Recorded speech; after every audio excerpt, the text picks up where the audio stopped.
Senhor esteja convosco. Ele está no meio de nós. Proclamação do Evangelho de Jesus Cristo segundo João. Glória a vós, Senhor. Naquele tempo, muitos dos discípulos de Jesus que o escutaram disseram: esta palavra é dura, quem consegue escutá-la? Sabendo que os seus discípulos estavam murmurando, por causa disso mesmo, Jesus perguntou: isto vos escandaliza? E quando virdes o Filho do Homem subindo para onde estava antes? O Espírito é que dá a vida, a carne não adianta nada. As palavras que vos falei são Espírito e vida, mas entre vós há alguns que não creem. Jesus sabia desde o início quem eram os que não tinham fé e quem havia de entregá-lo. E acrescentou: é por isso que vos disse, ninguém pode vir a mim, a não ser que lhe seja concedido pelo meu Pai. A partir daquele momento, muitos discípulos voltaram atrás e não andavam mais com ele. Então, Jesus disse aos 12: e vós, também quereis ir embora? Simão Pedro respondeu: a quem iremos, Senhor? Tu tens as palavras de vida eterna. Nós cremos firmemente e reconhecemos que Tu és o Santo de Deus. Palavra da salvação. Glória a vós, Senhor. Aplaudamos a palavra do Evangelho. Que poderei retribuir ao Senhor Deus por tudo aquilo que Ele fez em meu favor? Que poderei retribuir ao Senhor Deus por tudo aquilo que Ele fez em meu favor?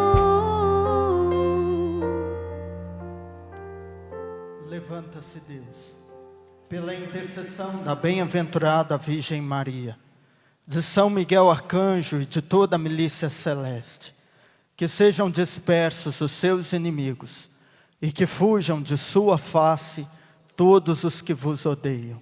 Em nome do Pai, e do Filho, e do Espírito Santo. Amém. Queridos irmãos, eu fico assim escandalizado devido ao tamanho, carinho e afeição de Deus para conosco, por escolher leituras tão apropriadas para o tema do nosso retiro. Talvez, se a equipe de eventos, que é responsável por todas as palestras, tivesse de escolher leituras tão apropriadas para serem recitadas durante a missa, nós não encontraríamos uma palavra tão boa. Porque o tema do nosso retiro é fortes na tribulação. Certamente nós escolheríamos um texto da Bíblia que fala de tribulação. Nós escolheríamos, por exemplo, aquela passagem que fala da vida de Jó, como aquele homem sofreu. Ou talvez nós falaríamos a respeito daquela passagem que Jesus, com seus discípulos, em aflição no barco, ele estendeu a mão e disse ao mar e ao vento: cala-te, cessa. Mas a liturgia de hoje nos anunciou uma coisa bem diferente disso. Veja como inicia a primeira leitura do dia de hoje. Naqueles dias, a igreja vivia em paz em toda a Judeia, Galileia e Samaria. Ela consolidava-se e progredia no temor do Senhor e crescia em número com a ajuda do Espírito Santo. Vocês notam algum aspecto de tribulação nesse versículo? Nenhum. Olha que beleza. A igreja crescia em paz, vivia em paz. Ela progredia, crescia e ainda era ajudada pelo Espírito Santo. Que beleza! Poderiam os cristãos daquele dia dizer: olha, como vocês estão? Tranquilo, favorável. Eles estavam numa boa. Eles estavam em paz, eles não tinham tribulações, e pelo contrário, o Evangelho crescia com a ajuda do Espírito Santo. Não é isso que também nós queremos? Nós queremos sim uma vida em paz, uma vida próspera, e às vezes buscamos a religião para encontrar este fim na nossa vida. Quem nunca se sentiu atraído por um evangelho dito da prosperidade? Aonde eu levo o meu Fusca, dou ele no dízimo, vendo e deposito ele na oferta, e dali uma semana Deus providencia para mim uma Ferrari.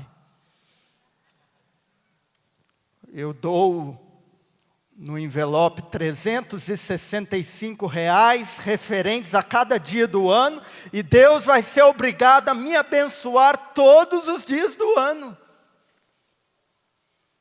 Ave Maria, este evangelho é muito bom. Este evangelho é onde a gente vive em paz, aonde a gente se consolida, progride no temor do Senhor e ainda cresce em número. Como é bom ter a empresa fluindo, vendendo, o salário rendendo, as contas pagas, o casamento tranquilo, chegar em casa e ver a mulher escovada, maquiada, com aquela agressiva maravilhosa que ela fez. É ótimo chegar em casa e ver os filhos todos disciplinados, nada escrito no boletim a respeito deles, nenhuma reclamação da supervisora do colégio. Como é bom não estar em tribulação. Veja, se a nossa vida tivesse como está escrito aqui na primeira leitura, pode ser que nem aqui nós estaríamos. Porque pode ser que você esteja aqui justamente porque você está em tribulação e você quer descobrir, com a ajuda da Canção Nova, como ser forte na hora da tribulação. Mas preste atenção. O que fazemos nós com a religião? O que fazemos nós com o nosso cristianismo, com o nosso catolicismo, com a nossa fé, quando a nossa vida está assim, de vento em polpa? Será que nós investimos a nossa vida num evangelho que nos tira a paz, num evangelho que não nos deixa acomodados, num evangelho que não nos deixa assim acomodados na zona de conforto do nosso dia a dia?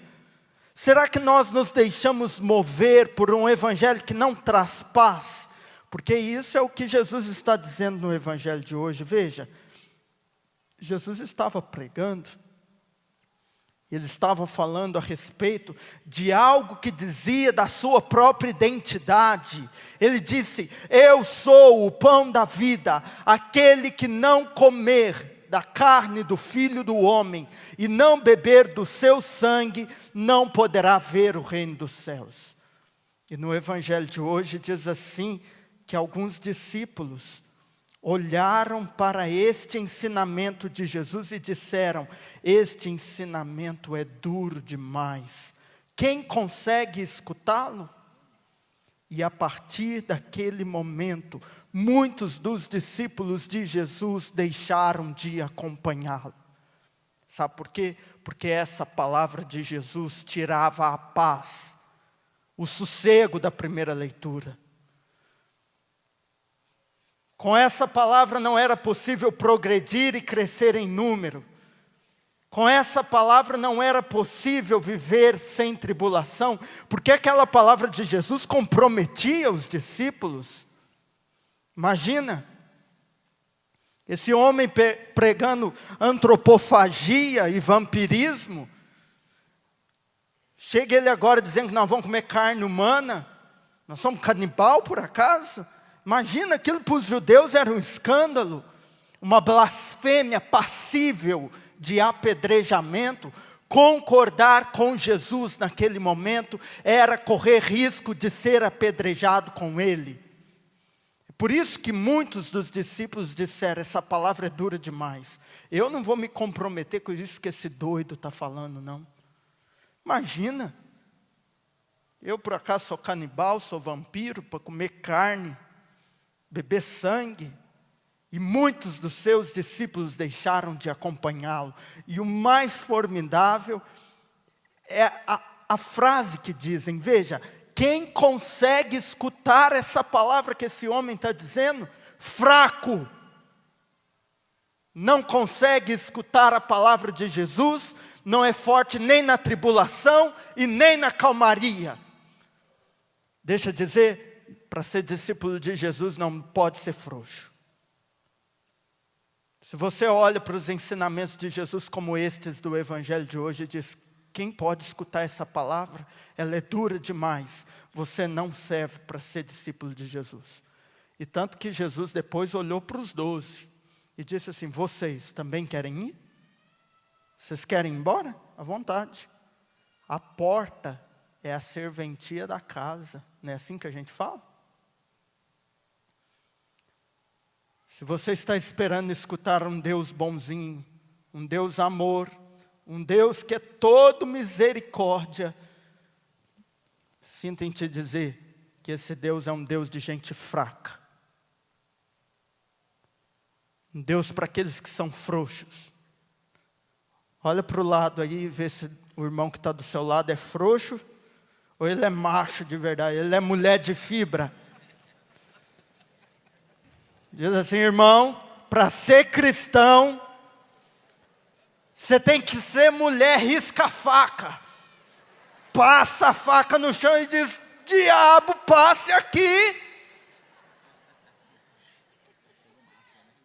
Para ser cristão de verdade, você tem que ser homem de têmpera. Homem de verdade. Porque Jesus não veio fazer cafuné em ninguém. Jesus não veio fazer cafuné. Porque se na hora da tribulação, você quer que Deus te fortaleça, mas a hora que está tudo tranquilo e favorável, você dá no pé. Você quer escolher as partes do Evangelho que te convém. Porque tem muita gente que é assim, né? Dá vontade de pegar a Bíblia e fazer caminho de rato. Retira umas partes da Bíblia e deixa outras. Não concorda com certas coisas que o padre diz, porque o padre é muito radical, pensa num padre. Ah, não gostei da missa hoje. Como se a missa fosse feita para você gostar dela. A missa é rezada para Deus. Eu não sei se você já reparou, mas todas as orações que o padre reza no missal, elas são direcionadas ao Pai, não a você. Para você gostar da missa. Inclusive é por isso que o crucifixo está virado para o padre. Inclusive quanto maior, melhor. Para mostrar para você que o padre está rezando com Deus, não é contigo. Eu me preparando para falar com vocês essa tarde, eu pesquisei no Google, pai dos burros. Eu coloquei lá assim na busca, frases duras de Jesus. Você quer ser forte na tribulação? Você tem força para aguentar saber quem é Jesus de verdade? Posso começar aqui? Você é forte para aguentar esse Jesus que eu vou ler aqui? Inclusive eu vou ler para não gerar polêmica depois, porque teve uns dias desses para trás que eu fiz um homilia em Cuiabá que teve 4 pessoas que levantou e foi embora. Então vou ler direto na Bíblia para não falar que fui eu que falei. Mateus 7, de 3 a 5. E por que tu reparas o arqueiro que está no olho do teu irmão e não vê a trave que está no teu olho? Ou por que você diz, deixa-me tirar o argueiro do teu olho, tu que estás com uma trave no teu? Hipócrita! Tira primeiro a trave do teu olho, e então cuidarás de tirar o argueiro do olho do teu irmão. Você aguenta esse Jesus? Que te chama de hipócrita? Porque está falando da vida dos outros e não toma conta da própria? Mateus 7, 21 a 23. Olha, na minha pesquisa eu achei mais de 100 citações duras de Jesus. Aqui eu selecionei algumas para a gente ler. Nem todo aquele que me diz Senhor, Senhor entrará no reino dos céus, mas somente aquele que faz a vontade do meu Pai que está nos céus.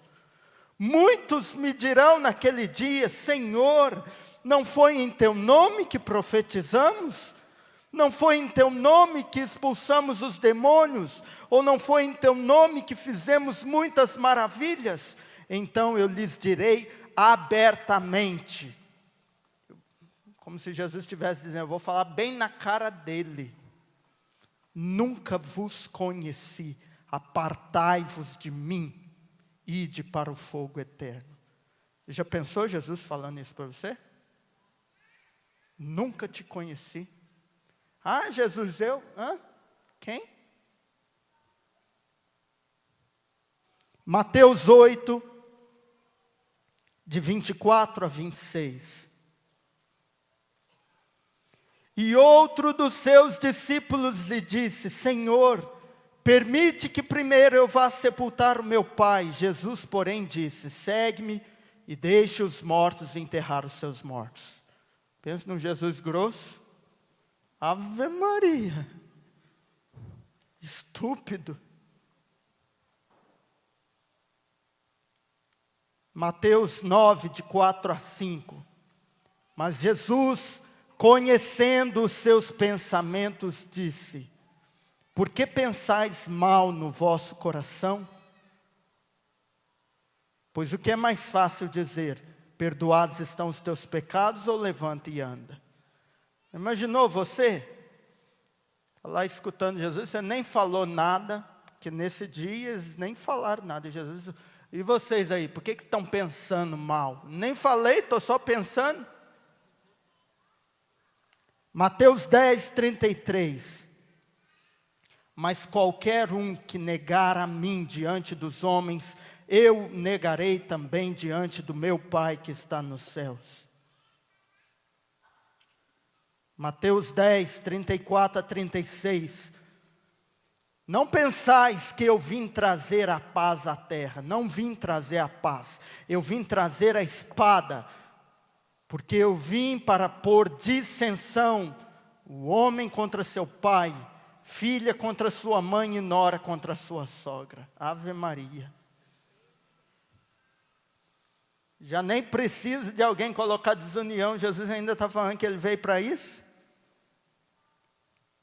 Essa aqui é boa. Ó. Mateus 12, 34. Raça de víboras. Como pode vós dizer boas coisas, sendo vocês maus de coração? Pois aquilo que há no coração é disso que a boca fala. Mateus 12, 39.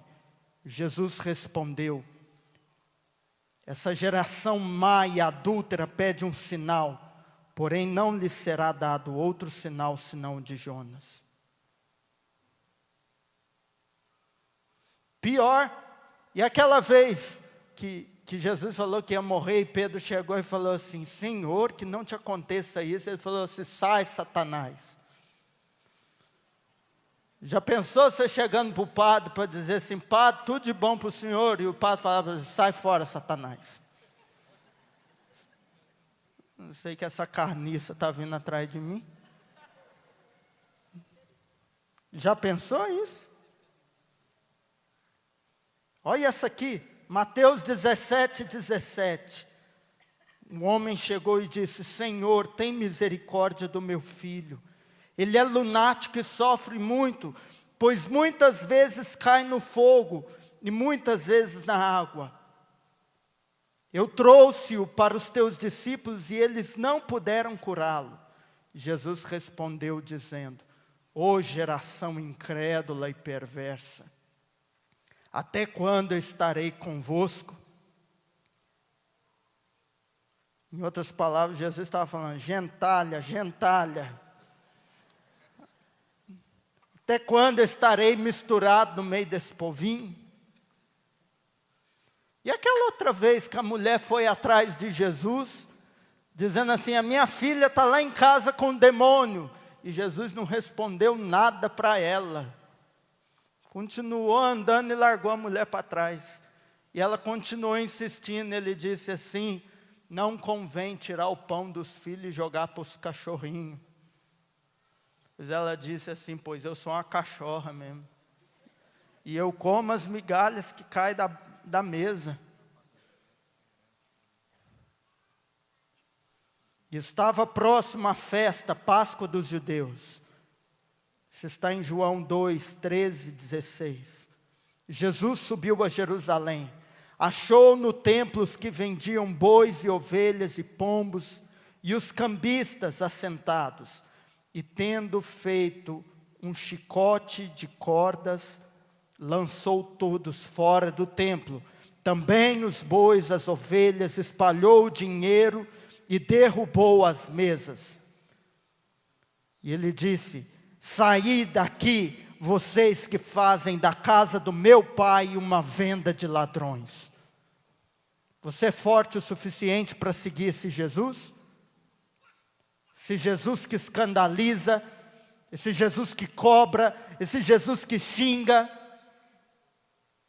Porque muita gente diz assim: ah, mas esse não é o Jesus que o Papa Francisco está pregando, porque o Papa Francisco pregou o ano da misericórdia. Não existe maior misericórdia do que tirar um filho da boca do demônio. Você que só quer escutar as coisas que você deseja escutar, você que só deseja receber cafuné, isso não é misericórdia, isso é ser vergonhiça. Jesus quer que você viva da verdade. Ele quer que você o siga mesmo quando tudo está em paz, mesmo quando tudo está tranquilo. Sabe por quê? Ele não quer te ver no inferno. Jesus quer te ver do lado dele. Por isso ele olha para mim, para você no dia de hoje, ele diz assim: e vocês, também querem ir embora? Oxalá, todos nós pudéssemos responder, como São Pedro disse, correndo o risco de ser apedrejado com ele, dizer assim: Senhor, a quem nós iríamos? Só Tu tens as palavras de vida eterna. E nós cremos firmemente que Tu és o Messias, o Filho de Deus. Deixa eu dizer, só aqueles que têm força suficiente para aguentar Jesus no tempo de calmaria, vai ter força para aguentar também o tempo da tribulação. Se você não tem força, têmpera, ousadia suficiente para abraçar a palavra de Jesus, por mais que ela te contrarie, por mais que ela seja contra os teus desejos, se você não aguenta esse Jesus forte, é porque você é um fraco. Porque você já se enquadrou dentro daquilo que nós chamamos de cultura pós-moderna. Você sabe que dentro do estudo filosófico, que é o estudo da evolução do pensamento humano, nós estamos já numa terceira fase da humanidade. Nós passamos na Idade Média por aquilo que nós conhecíamos de aquilo que o mundo chama de Idade das Trevas, mas que de trevas, na verdade, não simboliza nada. Eles querem que sejam das trevas, porque era a época em que a cristandade governava o mundo. Todo o mundo era cristão, e por isso diziam eles: ai você, se fosse contra as verdades da igreja. Veja Galileu Galilei, foi ele se levantar contra uma verdade da igreja, morreu. Então vieram aqueles que se chamavam os iluministas. Os grandes expoentes estavam na França, e desde então nós entramos naquilo que se chamou a fase moderna do mundo. Nós entramos na modernidade, onde toda a verdade, ela está dentro daquilo que é possível ser provado empiricamente. Se você não pode levar no laboratório, não pode medir, quer dizer que isso não é verdade. Verdade é somente aquilo que a ciência pode provar. Daí as pessoas chegam para você e perguntam assim: quem falou que Deus criou o mundo? A ciência diz outra coisa.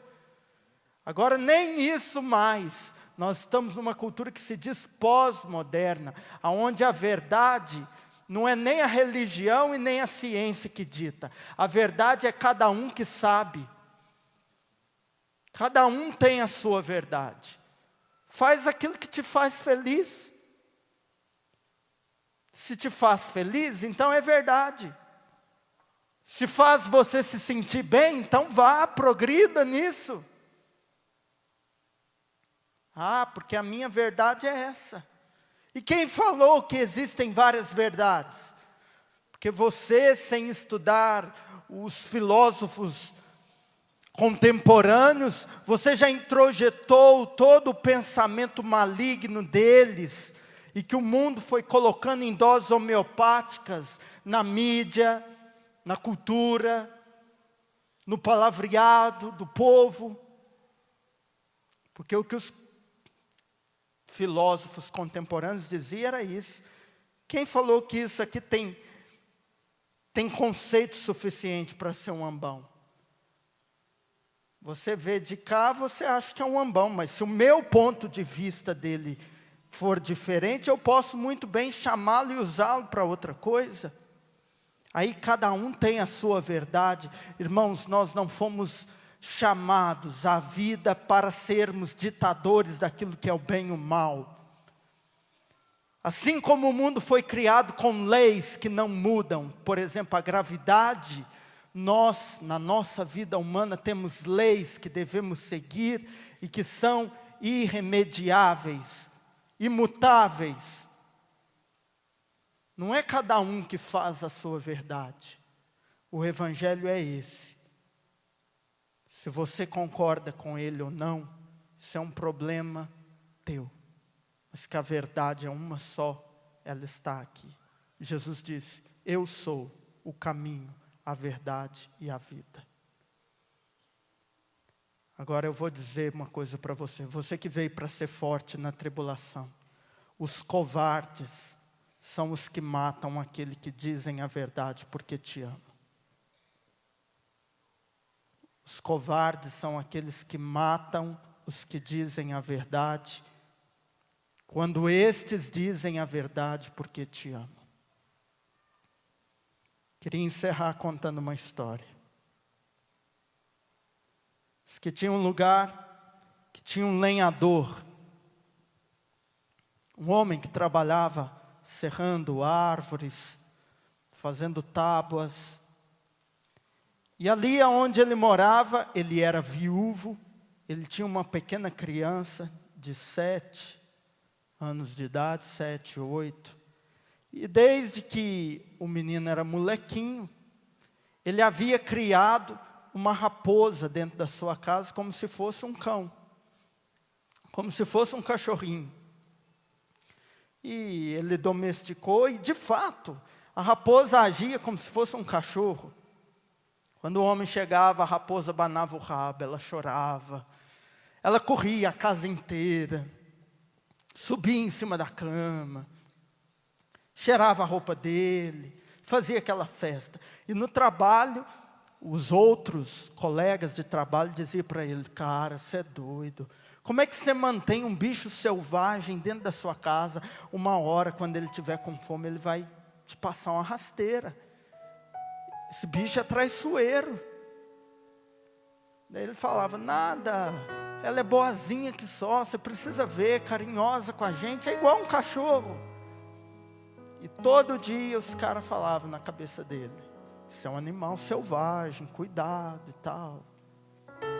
Um dia, aquele homem chegou em casa, e quando ele abriu a porta da sala, como de costume, veio a raposa toda pulando, o rabo abanando, aquela alegria que o dono chegou. Mas só que quando a raposa foi chegando perto, ele notou que a boca dela estava cheia de sangue. Qual foi a primeira coisa que ele pensou? Matou meu filho, comeu o menino. Ele pegou o machado que estava no ombro, desceu-lhe uma machadada na cabeça da raposa, que espatifou a bichinha, matou ela na hora. E ele já em lágrimas, correu para dentro de casa, foi em busca do corpo do filho. Quando ele chegou no quarto, que ele olhou, a criança estava deitada em cima da cama dormindo, e na direção do filho uma serpente que estava indo para poder devorá-lo, e que a raposa havia matado. Deixa eu dizer, não seja covarde de matar aquele que morreu por você. O que nós fazemos com Jesus é uma nova e eterna aliança. É igual um casamento, na saúde ou na doença. Quando está tudo em paz e favorável, eu sou de Jesus. Quando está tudo ruim na tribulação, eu sou de Jesus. Como é que é mais que a gente fala na hora do casamento? Na saúde, na doença, na alegria e na tristeza. Eu sou de Jesus. Quando tudo está em paz, igual nos Atos dos Apóstolos. Quando tudo está ruim, igual no Evangelho. Não mate aquele que morreu por você. Diga para o irmão que está do seu lado, não mate aquele que morreu por você. Não mate aquele que morreu por você. Só porque ele disse algumas verdades. Jesus morreu por isso, irmãos. Porque ele disse verdades demais que os homens da sua época não puderam, não aguentaram, não tiveram força, foram fracos e não puderam escutar. Você veio para ser forte na tribulação, seja forte também na bonança, para que você não mate aquele que morreu por você. Fique de pé no seu lugar agora.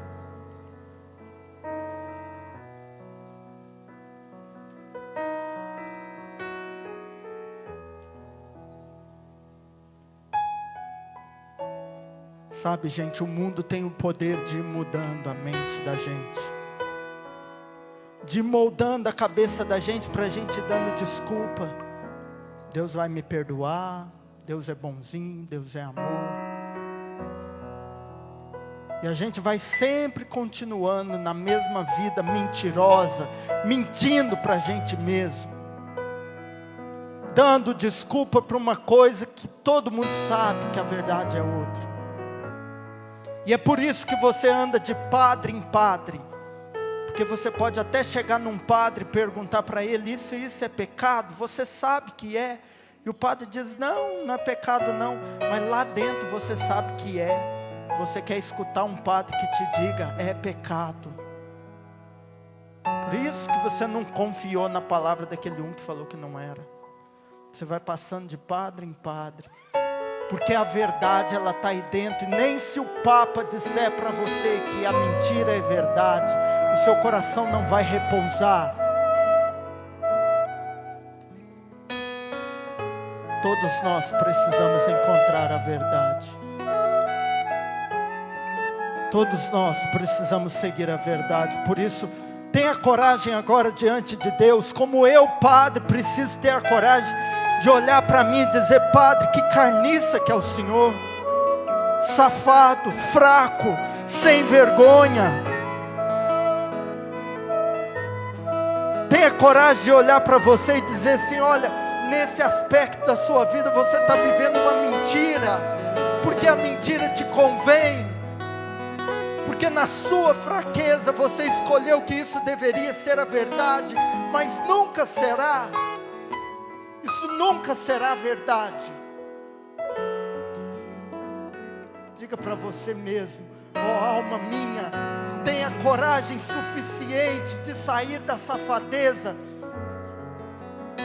de nomear de verdade aquilo que nunca foi. Ó alma minha, se você não é forte, seja pelo menos honesta.